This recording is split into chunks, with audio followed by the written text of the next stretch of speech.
Hey, Homestead Prepper, and as you guys have probably deduced, I'm having well problems.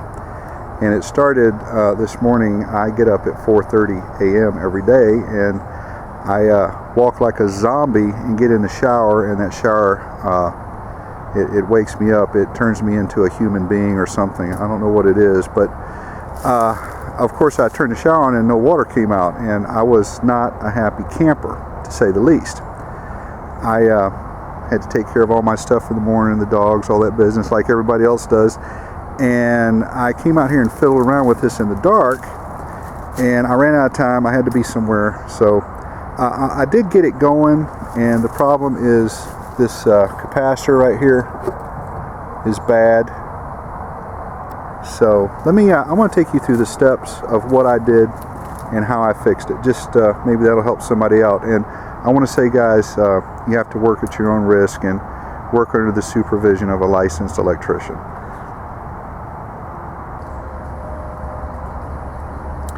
Okay, the first thing you want to check on your well are is your pressure switch. And what you're looking at, those are the points. And this is live right now. I urge you to be very cautious. And they're open because, like I said, I did get the well working and I got the pressure up on it. So what we need to do is bleed off some of the pressure. So let me bleed this off, and what you'll see is these things click on here. Okay, this is live and the points are closed, and that's my incoming power. And how do I know that? Because I trace these wires out and it goes down into here, and that goes to my disconnect, which I have bypassed right now. And if I didn't have the power here, which, let's check it, says we got almost 250 volts. So either the power company's putting out a little bit more than usual, or my meter's a little off. But it doesn't matter, it'll work. So that's my incoming, and what you want to see, this goes down to the well. So we'll go across that, and you can see that that's 249 volts, and we know that goes to the well because it goes up into here. And what we're going to do now, we'll put our meter over here where you can see it so it doesn't fall. And right where it says L1 and L2, you want to go across that. And this is being a real booger here today.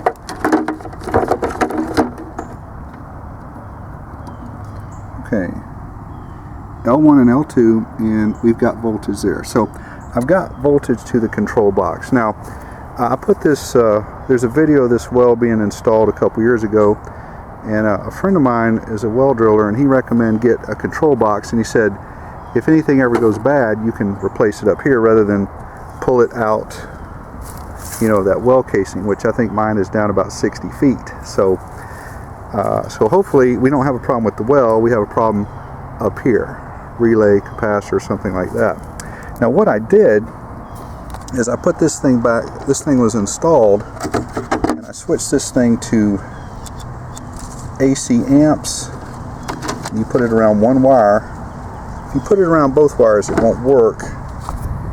And I had my wife throw the breaker, and the amperage went up to about 40. Now I know that this thing only pulls like less than 10 amps running, so that told me that it wasn't starting properly. If I got voltage up to here, I have a starting problem. So it's either narrowed down to the capacitor or to that relay. So I happen to have a hard start capacitor in my truck because I use this for air conditioning. And no, this isn't the right one to use, and I don't recommend y'all do that because you may burn your pump up. Get the right one. So let me just show you this right here. It says it's 105 microfarads at 270 volts AC. So the proper thing to do is get this same thing. Now you can use a capacitor checker, and this thing may ohm out at 105 microfarads, and the motor won't start because it's going bad. You may need to put a larger one in there, but that's just FYI.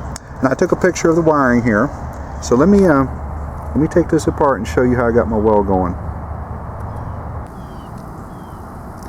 Now I know a lot of y'all are saying just take this and just stick that right in there and replace that, well, you can see the problem. It's not going to fit, so I'm going to have to jury rig it.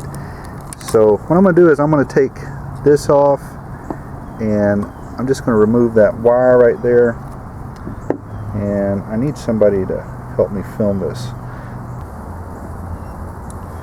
Okay, what I did is I just removed the orange wire completely, and I wrote OR up here for that, and I just came off the capacitor because it has built-in leads, and that replaces the orange wire.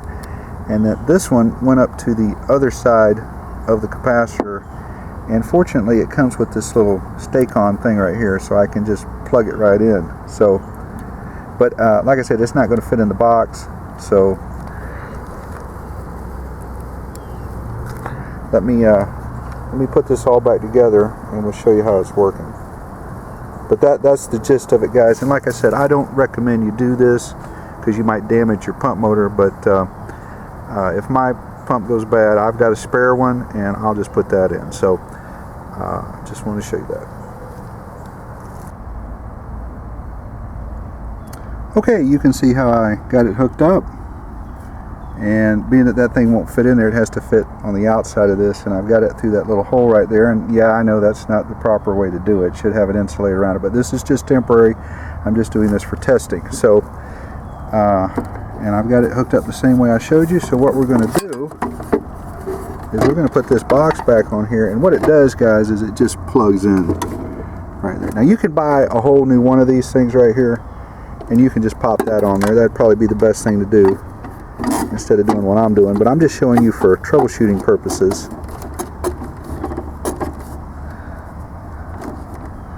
You get that little punch right there, and there's a screw that goes in there. Make sure that's on there. Okay, well, let's turn it on and let's see what kind of amperage we got. Alright, let me go turn that on.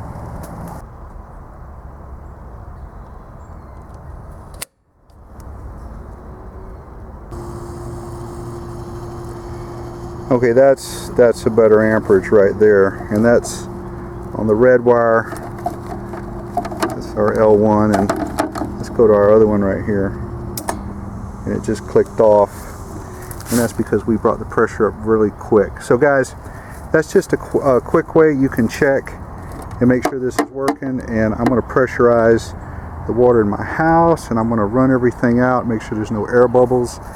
And like I said, this is just for temporary. I'm going to go run up and buy the right one and put it in. Okay?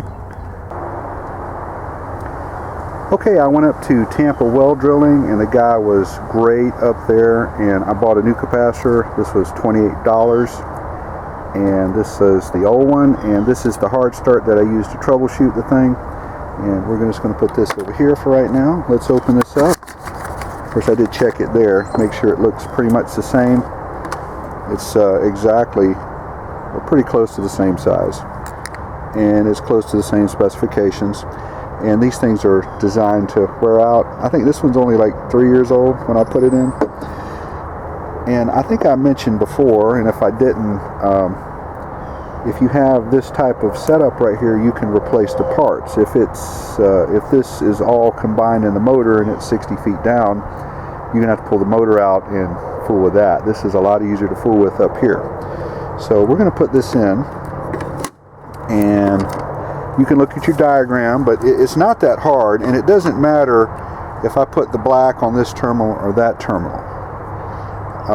If you have a really extremely old pump, it might matter. It might make it run backwards, but you can determine that by turning it on. But on the modern ones, it doesn't matter, and this just goes like that. That is pretty simple, guys. You really don't need a diagram, but I would advise you, if you're not familiar with wiring, to make a diagram or take a picture like I did.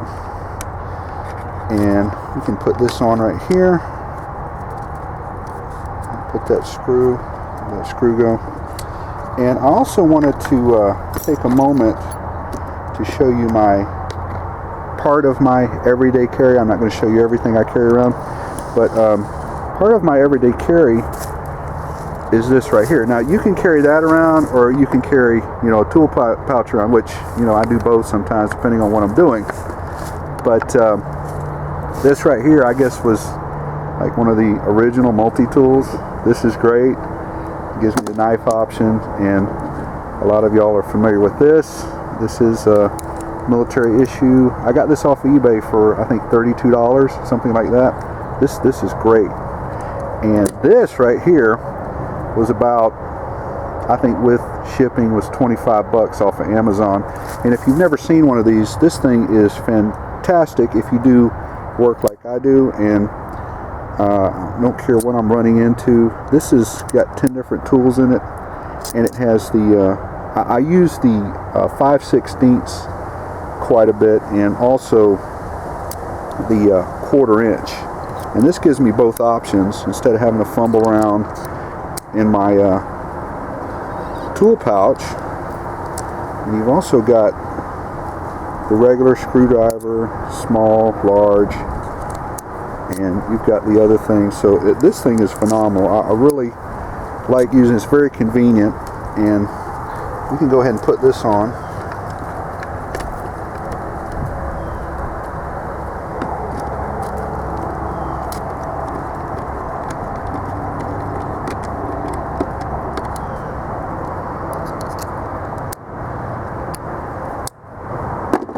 Alright, and there we go. She's good to go. Now, the guy at the Tampa Well Drilling offered to check this out, but I told him I'd already, checked it out myself, and the capacitor was bad.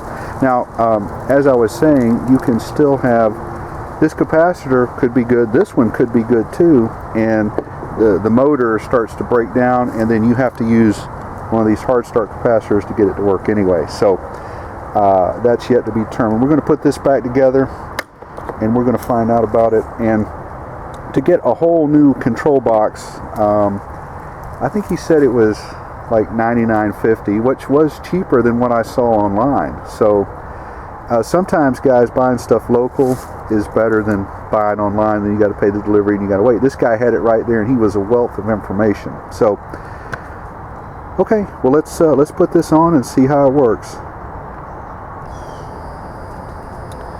Okay, some of y'all are probably wondering what this is. This is these are the connectors that you use when you make the splices down in the water. You heat them up. Yeah, I put these here where I can't misplace them, so if I need them, they're right there. Let's see about putting this on. Make sure your power's off. Of course, it doesn't want to cooperate. I need to get a screw and put that on there.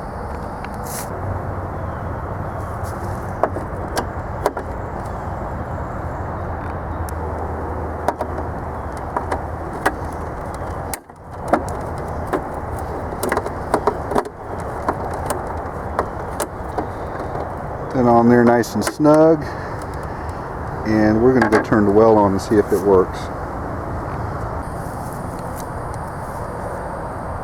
Okay, I'm going to bleed off the pressure, and we're going to see if this thing is going to kick on. So go ahead and bleed off some of the pressure. I think it kicks on right around 45, somewhere around there. The gauge may not be 100% accurate, but what we're going to look at is we're going to see the amperage.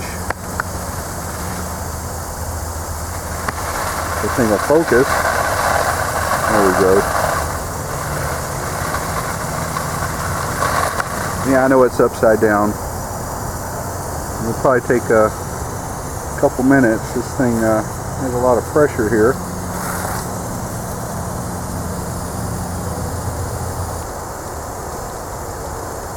It's got to be getting close right now.